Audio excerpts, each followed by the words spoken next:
Today, let's talk about startups, entrepreneurship, and innovation, not from the outside, but from the inside of the classrooms. Not just the pitch decks and product market fit, but the messy, emotional human side of building something from the scratch. Welcome to another episode of School to Startup, brought to you by Tracxn, a private market intelligence platform supporting the global startup ecosystem for over 12 years now. Through our university partnerships, we collaborate with institutions driving innovation and entrepreneurship. And this series highlights the academic leaders making that happen. I'm Harish, your host today, and joining us is someone who studies the part of entrepreneurship most people overlook, the people. She is Professor Dr. Nicola, Professor of Entrepreneurship, Entrepreneurial Behavior at Technical University of Munich. Nicola, welcome to the show. Thank you so much for having me. Great. So let's start with something fun. Okay. When you tell people at dinner parties that you study things like entrepreneurial motivation and founder conflict, do they lean in with curiosity or do they just slowly back away with their wine? Actually, I think that typically it's something that people find really interesting. So while many entrepreneurship books and also pieces of advice, I think, relate more to the business model, to product market fit, and all those really important issues, for me, the most important element of entrepreneurship is the people doing it. And I think that as soon as people start having conversations with me, they do become aware of this important element, or perhaps even the most crucial element of the entrepreneurial journey. And so when I'm at a dinner party or any other sort of event, people are typically intrigued by my area of research, which is something that makes me even more passionate. Great. So tell us about your journey. Now, what pulled you into the world of psychology, entrepreneurship, and eventually academia? Sure. So after high school, I had to make a decision in which direction I wanted to go. And I decided to join a study program on psychology because I always had this fascination to understand how people think and feel, and also how they manage to work together.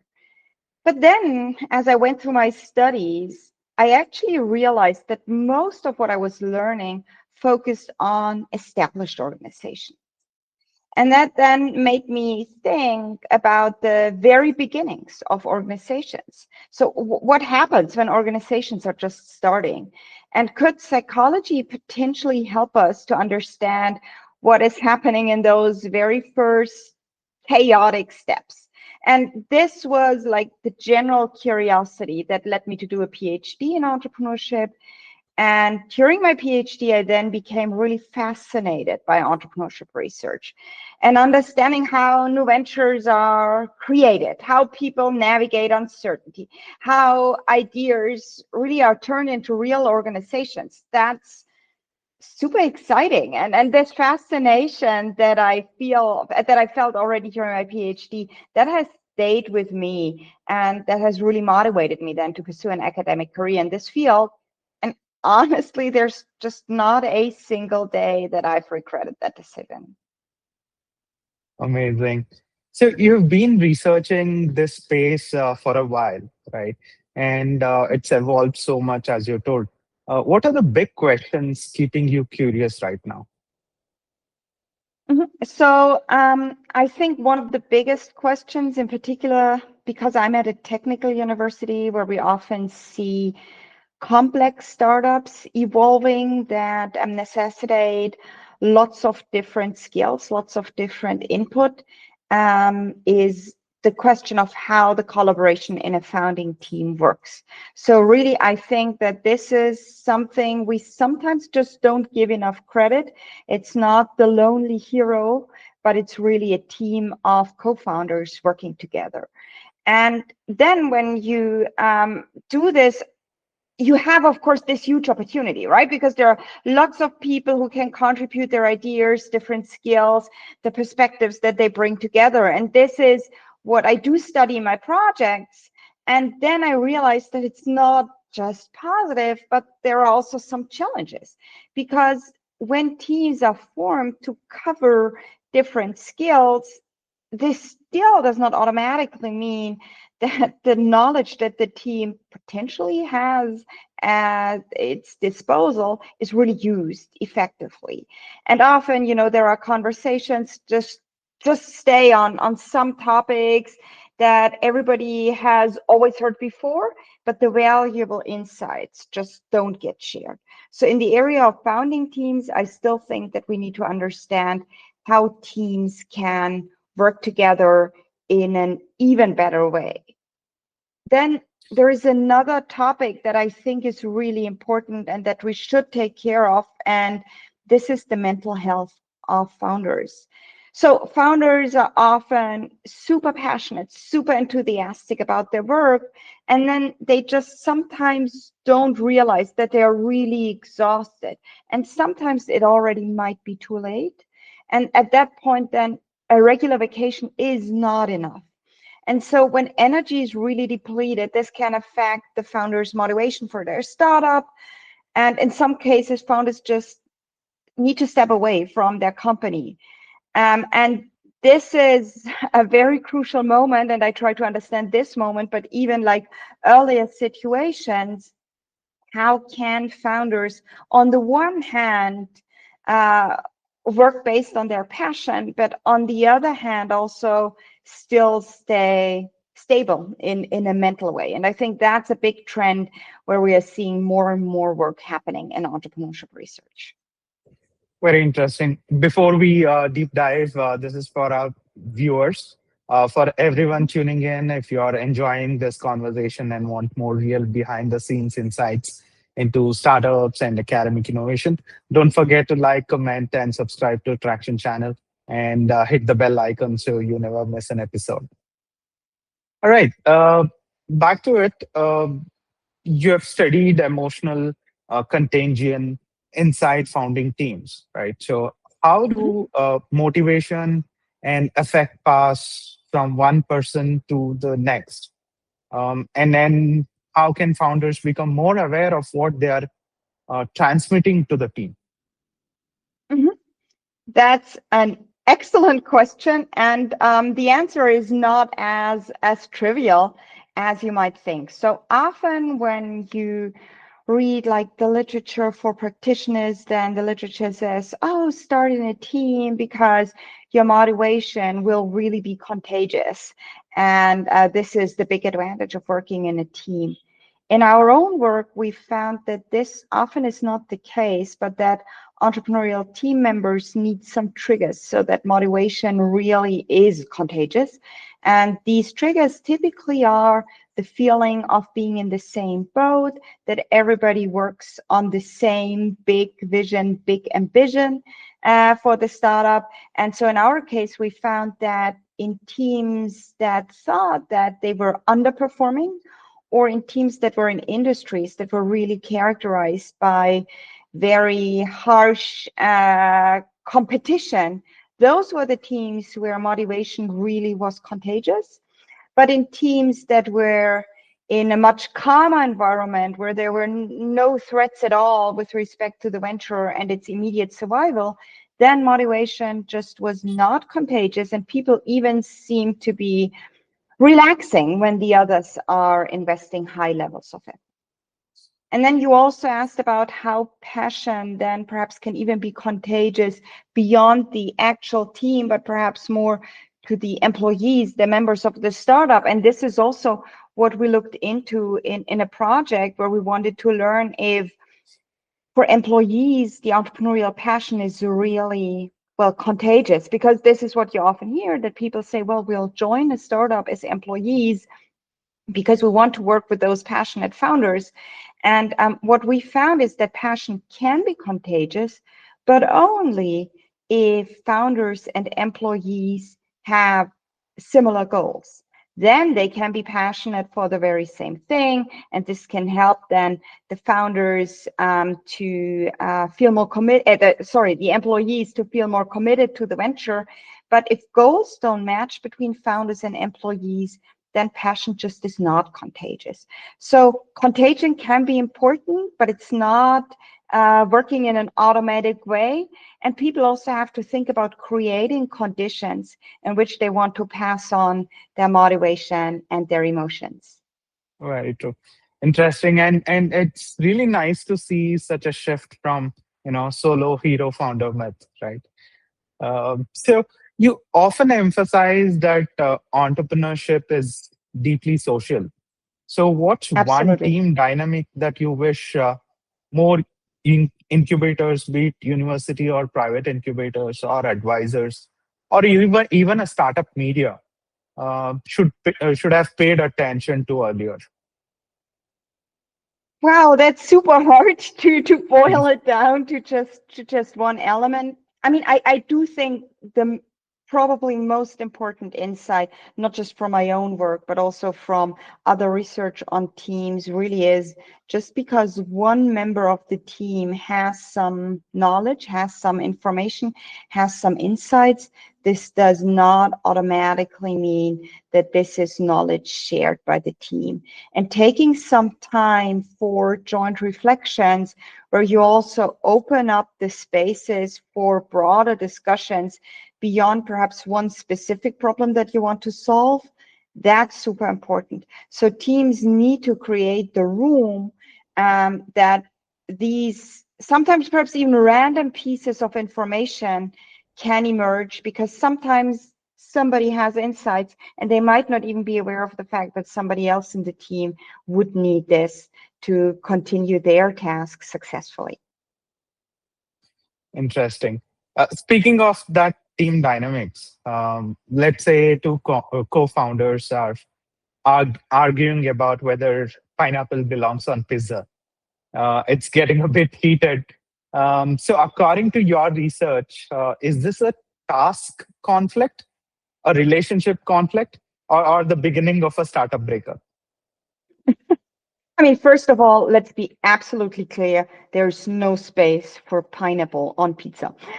Um, but then I think it depends a lot. It could be a simple task conflict, right? Where founding teams just have to make a decision, and it's just that they disagree on how the specific task should look like. The problem, though, is that very often this can escalate, and simple task conflicts, even like silly stuff like what is the color of our logo, can actually translate into a relationship conflict, into a conflict where suddenly you have the impression that the other person is just so annoying, so stubborn, just doesn't want to see your points, is just a very difficult person to work with. That simple task conflicts can escalate in those relationship conflicts where suddenly everything the other one has ever done is just to annoy you. And if you're at that stage, then also the conflict can escalate into a very ugly breakup, like a war of roses between the entrepreneurial teams. So having conflict can be good, can be productive, but you also always have to keep in mind how to manage the conflict and how eventually to bring together different perspectives. Very interesting. So let's jump to another big one, Mhm, equity. You mhm. have done some powerful research on how early equity decisions shape founder relationship.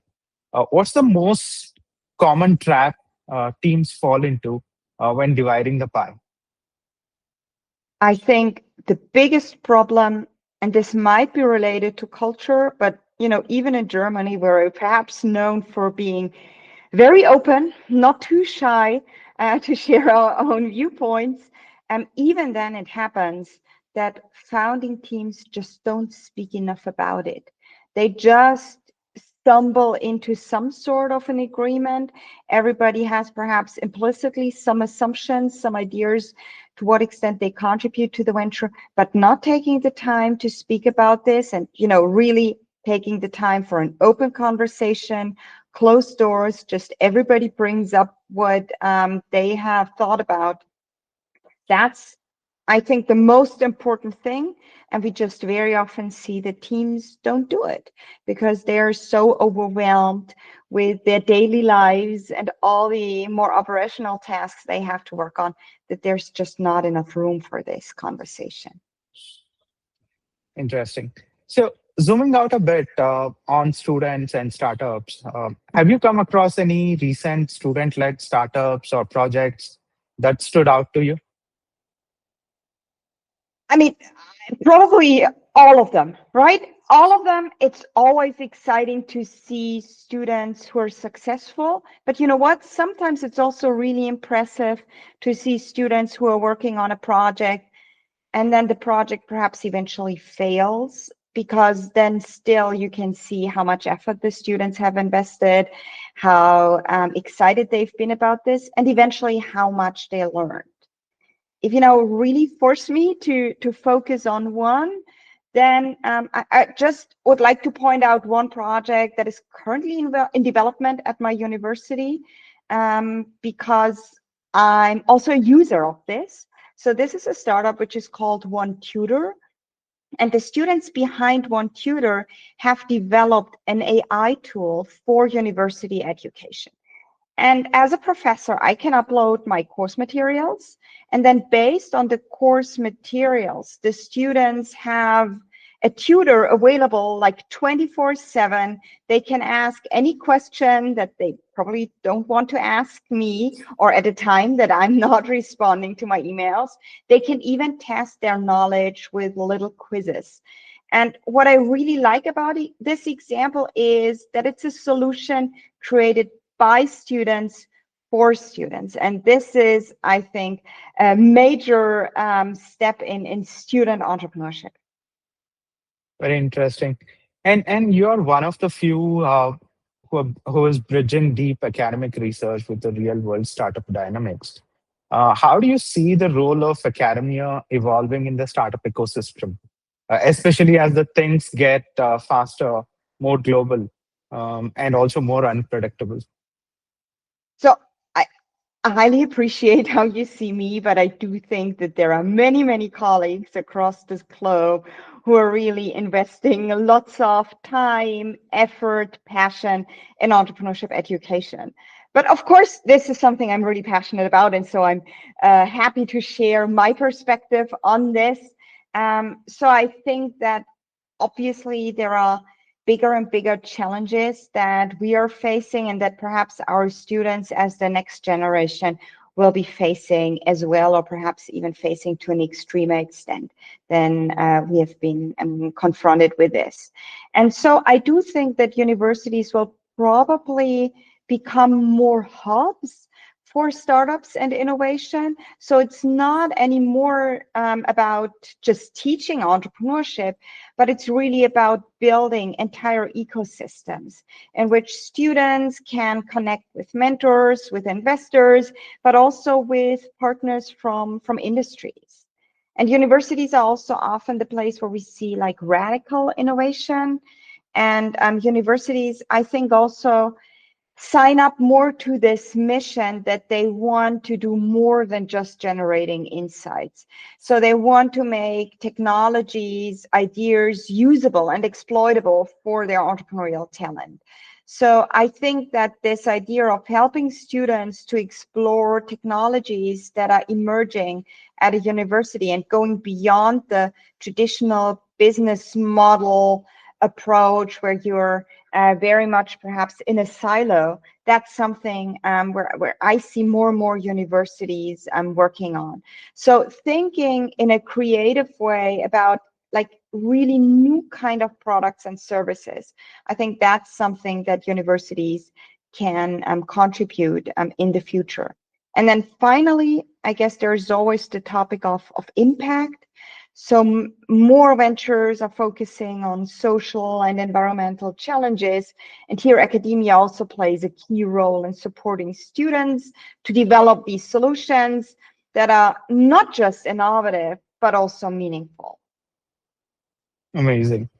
And for those students or anyone just starting their entrepreneurial journey, what advice would you give them to prepare for what's ahead?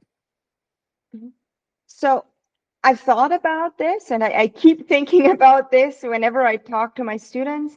And I think one of the characteristics that is probably most important as a future skill really is curiosity. So to be curious about people, about problems, about how things work, that's, I think, really essential. And it might, just be a question that you ask yourself, but you never know where that curiosity might lead you. And then you've already mentioned all the uncertainty that we are confronted with. And I think learning to cope with uncertainty is another crucial future skill.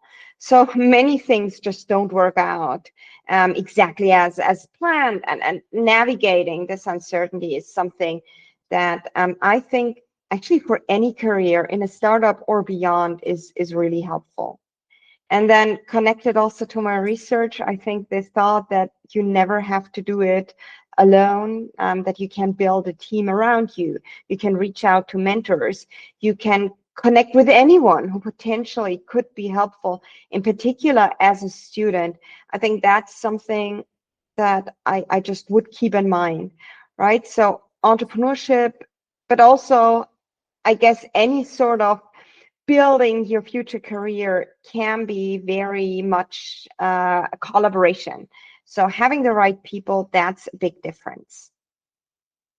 Very interesting. And before we wrap, where can people follow your work, your research, or any upcoming projects you would love to share?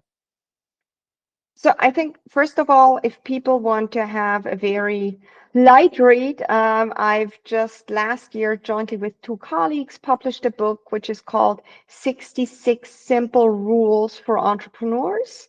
And in this book, we condensed many of our research findings into really the key insights. And the book is also open access, so anybody interested in it, you can just download it for free. And then I also try to be active on LinkedIn. So if you want to learn more about my work, feel free to connect with me there. And my own institute, the TUM Entrepreneurship Research Institute, also has its own LinkedIn page. And there we highlight ongoing projects, initiatives, events. So that's also a great way to connect to the wider entrepreneurial ecosystem, in which I'm very delighted that I can be a part of. Great. So for all our viewers, the links will be available in the comment section. You can click on those links and reach out accordingly. So we have covered a lot today, from emotional roller coasters to team dynamics, pizza conflicts, and what truly shapes a founder's journey. A big thank you to Professor Dr. Nicola for joining us and for sharing so much wisdom from the people side of entrepreneurship. Thank you very much, Dr. Nicola. Thank you for your presence. Thank you so much. Great. And if you have enjoyed this episode, don't forget to like, comment, and subscribe to Tracxn channel, and hit that bell icon for more episodes from School to Startup, powered by Tracxn. See you next time.